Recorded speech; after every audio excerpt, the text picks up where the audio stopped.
Hola amigos del canal, ¿qué tal? Espero que todo bien. Vamos con otro vídeo de como hemos hecho en los otros vídeos. Vamos con otro vídeo del hierro, pero en este vídeo vamos a ir más específico, como hemos hecho con los otros nutrientes. Vamos a ir más en específico a lo que es una deficiencia del hierro, de este elemento, de este micronutriente, y lo que puede las cosas negativas que nos traerían también, pues lo que es un exceso de este nutriente, micronutriente en este caso.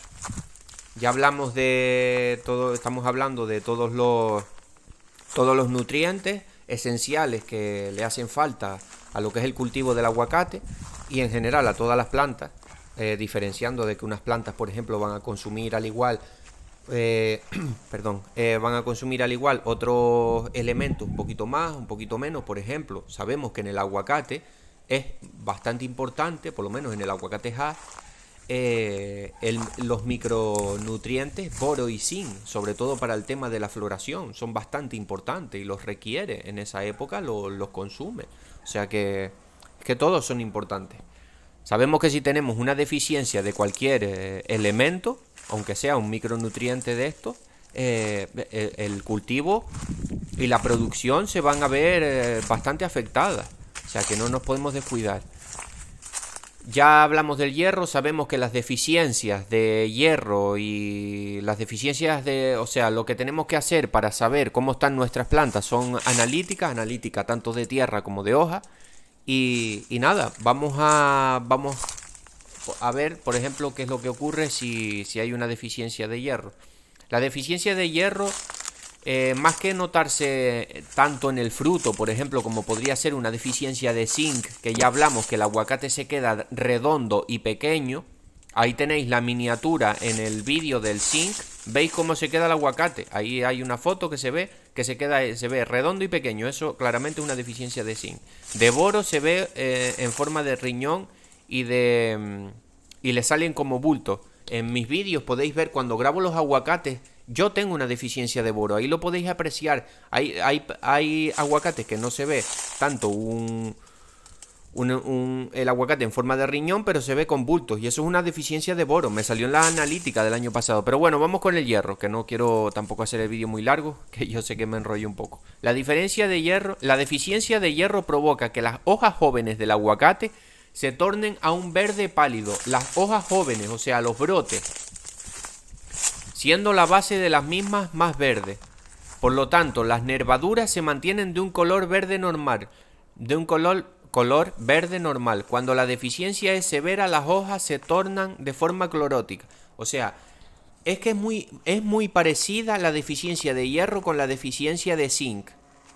También el hierro es poco movible en la planta, por eso puedes tener tu árbol, las hojas maduras, las hojas viejas, verlas verdes normal, y sin embargo en los brotes, las hojas nuevas, una vez que ya pasaron el color rojizo, que son cuando es brote nuevo, después se empiezan a tornar de un color amarillento, pero sin embargo las nervaduras de la hoja se mantienen verdes, que es lo que acabamos de decir. Pues eso es que eso solo lo vas a ver con esta es más difícil. Eso solo lo vas a ver con una analítica de hoja. Claro, si tú ya ves, por ejemplo, que en tu planta llega la época de aguacate y el aguacate se te queda redondo y pequeño, ya debes deducir que es una deficiencia de zinc. Pero también quizás, aparte de la deficiencia de zinc, tienes también deficiencia de hierro. Entonces es que es obligatorio hacer una analítica una vez al año de hoja si tienes un cultivo pensado en sacarle una rentabilidad. O sea, para vender, porque hay que sacarle una rentabilidad, está claro. Si no, ¿para qué lo hacemos? No vamos a estar invirtiendo nuestro tiempo y nuestro dinero para no sacar nada. Y nada, también es muy raro, bueno, deficiencia. Se consideran cultivos especialmente consumidores de hierro el aguacate, el alfalfa, el algodón. Bueno, sí, pero tampoco tanto, ¿eh? Yo tenía el hierro un poco alto en mi caso, por ejemplo, y solo había aplicado un saco de sulfato, pero claro, un saco de que apliqué de 2 veces y lo tenía un poquito alto porque apliqué un saco repartido en 2 dosis a lo largo del año. Y aparte de eso, pues también aplico los microelementos que ya vienen con el hierro un poquito alto. Casi que con los microelementos, como digo, estos paquetes de estos mix que te vienen, ya suelen venir con el hierro un poco alto. Y ya con eso deberías de tener tus requerimientos cubiertos. Pero bueno. Las deficiencias férricas pueden presentarse bien porque no está el hierro a disposición de la planta, lo que puede ser debido a que no exista el hierro en el suelo, o a que exista, se encuentre de forma no asimilable, insoluble. Esto también lo hemos visto. Una cosa bastante importante. La deficiencia de hierro en los cultivos se manifiesta con amarillamiento. Esto ya lo vimos. El pH en el suelo determina la disponibilidad del hierro y otros micronutrientes al afectar su solubilidad. Atentos con esto porque es importante. El hierro es un microelemento, micronutriente, más afectado por esta razón, ya que por cada unidad de aumento del pH, entre 4 y 9, su disponibilidad se reduce 1000 veces, mientras que la disponibilidad del manganeso, zinc y cobre disminuye 100 veces por cada unidad de incremento del pH. A ver, si no habéis entendido esto. Esto lo que quiere decir es que el pH influye bastante más que otros elementos en la disponibilidad del hierro.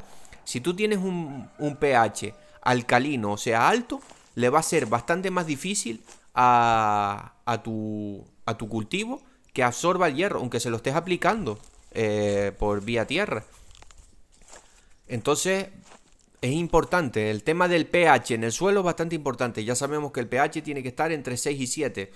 Queriendo el aguacate gustarle, el pH un pelín ácido, o sea, entre 5,5 y 6,5, algo así sería más ideal para el aguacate.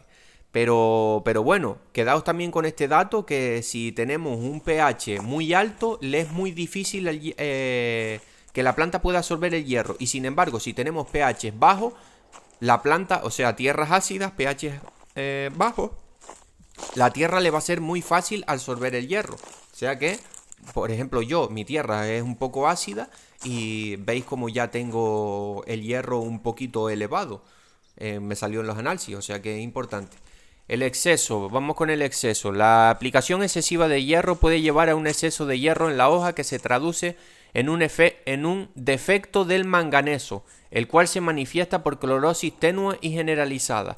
Bueno, sabemos que un exceso, ahora estamos hablando de un exceso, pues si tenemos un exceso puede bloquear el elemento manganeso, que también lógicamente es importante.